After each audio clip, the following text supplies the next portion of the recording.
বিছনাকান্দি সিলেটের গোয়াইনঘাট উপজেলায় অবস্থিত। ঢাকা থেকে ৩১৫ কিলোমিটার এবং সিলেট থেকে প্রায় ৫৫ কিলোমিটার দূরে এর অবস্থান। বিছনাকান্দির ৩ দিকে মেঘালয়ের সুউচ্চ পাহাড়, সেখান থেকে নেমে আসা অসংখ্য ঝর্ণাধারা, আর যত দূরে চোখ যায় শুধু পাথরের সমারোহ। বাংলাদেশ ভারত সীমান্তের গা ঘেঁষে অনেকগুলো ধাপ দুপাশ থেকে এসে বিছনাকান্দিতে মিলিত হয়েছে। সেই সাথে মেঘালয় পাহাড়ের খাঁজে খাঁজে থাকা সুউচ্চ ঝর্ণা বিছনাকান্দির প্রকৃতিতে দিয়েছে ভিন্ন রূপ। পর্যটকদের কাছে বিছনাকান্দির মূল আকর্ষণ হচ্ছে পাথরের উপর দিয়ে বয়ে চলা যাচ্ছে সেই জলধারা, আর পাহাড়ে পাহাড়ে মেঘের উড়াউড়ি। বন্ধুরা, তাহলে চলুন সিলেটের বিছনাকান্দিতে ভ্রমণে।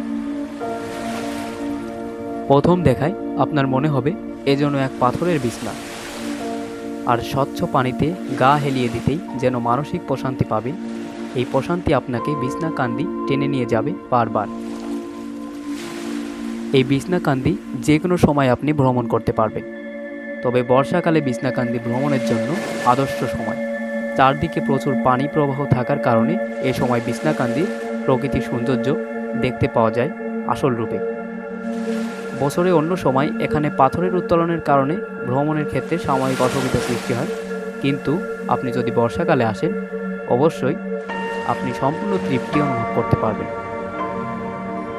দর্শক, আপনি দেশের যে কোনো প্রান্তেই থাকেন না কেন, বিছনাকান্দি যাওয়ার জন্য আপনার সিলেট জেলায় আসতেই হবে। তারপর সিলেট থেকে বিছনাকান্দি যেতে হবে। ঢাকা থেকে আপনি বাসে বা ট্রেনে করেও যেতে পারেন এই সিলেট জেলায়। আপনি যদি বাসে যেতে চান তাহলে এই বাসের জনপ্রতি টিকিটের মূল্য ১৪০০ থেকে ১৫০০ টাকা পর্যন্ত হতে পারে, আর নন এসি বাসের জনপ্রতি টিকিটের মূল্য ৬৮০ থেকে ৭০০ টাকার ভেতর। আবার ঢাকা থেকে আপনি কমলাপুর রেল স্টেশন বা বিমানবন্দর রেল স্টেশন থেকেও আসতে পারেন এই সিলেট জেলায়। ট্রেনে যেতে সময় লাগবে ৬.৫ থেকে ৭ ঘন্টা। দর্শক, আপনি যদি ঢাকার বাইরে থেকে আসতে চান তাহলে প্রথমেই আপনি সিলেটে আসুন।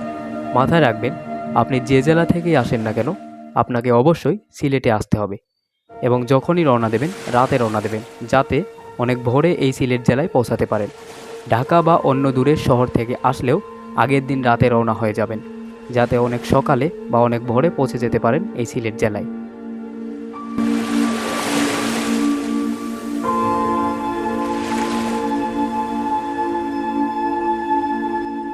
দর্শক, এতক্ষণ আমি বললাম সিলেটে কিভাবে আসবেন এই গাইডলাইন সম্পর্কে। এখন আমি বলবো সিলেটের বিছনাকান্দি সম্পর্কে। এই পর্যটকদের কাছে বিছনাকান্দির মূল আকর্ষণ হচ্ছে পাথরের উপর দিয়ে বয়ে চলা স্বচ্ছ জলধারা, আর পাহাড়ে পাহাড়ে মেঘের উড়াউড়ি। আর এইগুলো দেখতে শুধু আপনার না, আমাদের সকলের মনে একটা প্রশান্তি জন্মায়। এই সিলেটের বিছনাকান্দিতে আরও অনেক কিছু আছে, যেটা আমি মুখে বললে আপনাদের কিছু হবে না। এই সিলেটের বিছনাকান্দিতে আরও অনেক কিছু আছে, যেটা আমার মুখে বলাচ্ছে আপনি নিজে এসে ঘুরে যাওয়া অনেক ভালো। দর্শক, ভালো থাকবেন, সুস্থ থাকবেন। আবারও দেখা হবে কোনো এক নতুন ভ্রমণের অভিজ্ঞতা নিয়ে।